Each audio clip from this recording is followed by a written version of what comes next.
Joining us live on the broadcast now is Dr. S.P. Vaid.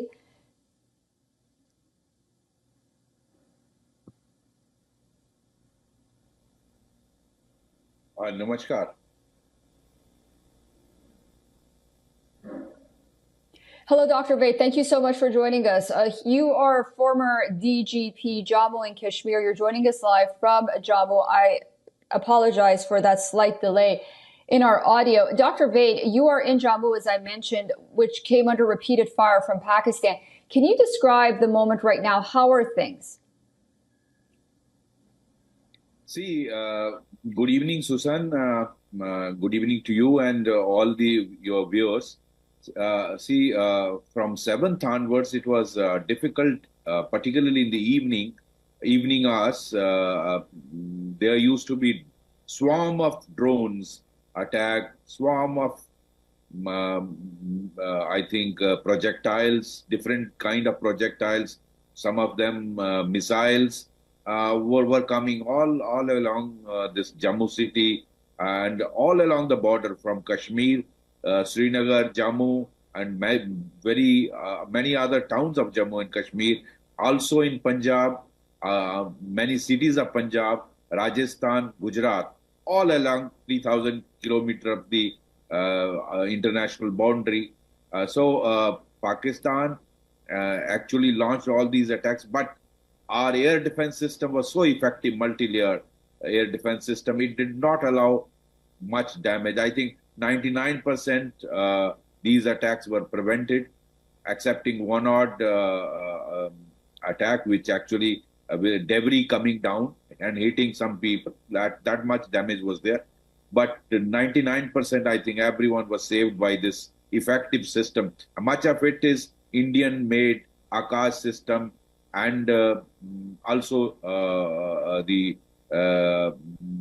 Russian system. So we also had incidents of cross-border firing and shelling from the Pakistani side on many areas of the international border and line of actual control in Kashmir and in certain areas of Jammu region like Rajouri, Poonch, where we had, particularly in Poonch, we had casualties. I think about 15 of civilians were killed because we hit them about 9 locations which were terror camps. You know, they particularly the headquarter of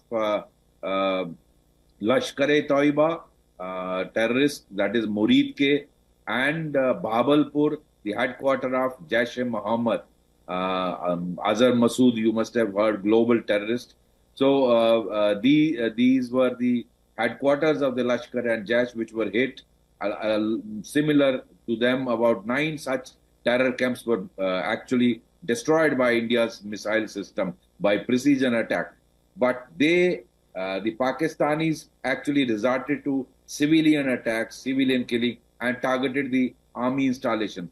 After that, India gave a befitting reply, and India's, the system, it actually penetrated Pakistan's air defense system and targeted, I think, 8 to 9 air bases, and so, some of them in Islamabad, in the Noor Khan base of where army headquarters is there, Zakobabad, and I think 9 of them, some of them very virtually crippling the Pakistan's defense, communication, and the air defense system. So India's very effective response brought down Pakistan to its knees.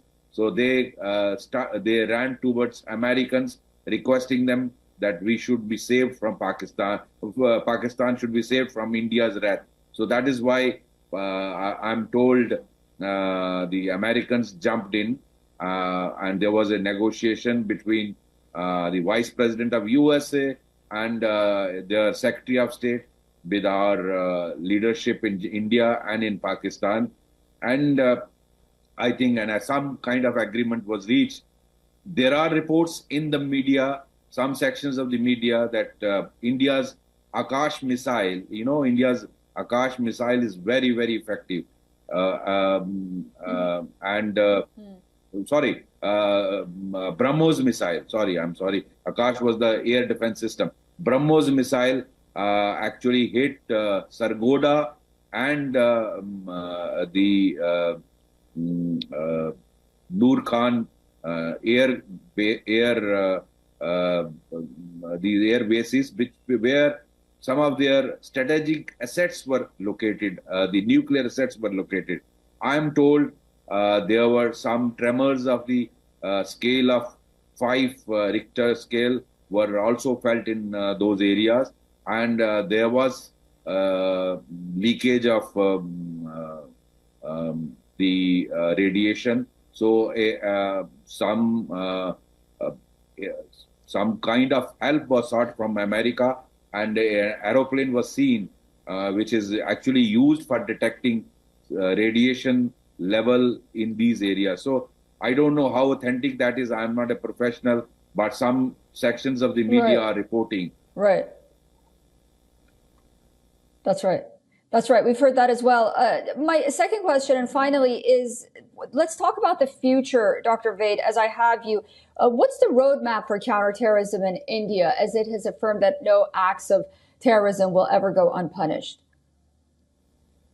See, Susan, the Indian government issued a notification saying we have insisted during the negotiation that any act of terror will be taken as act of war, and India reserves the right to hit back. That means the Pakistanis will have to control their terrorists. So, knowing Pakistan in last 35 years, I do not trust the Pakistani deep state.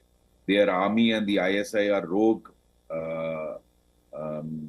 army, rogue intelligence agency. I do not trust them. My experience tells me. So I think this truce may not long last, because terrorists and this Pakistan ISI and the army, the rogue elements, will not stop from doing terror incidents.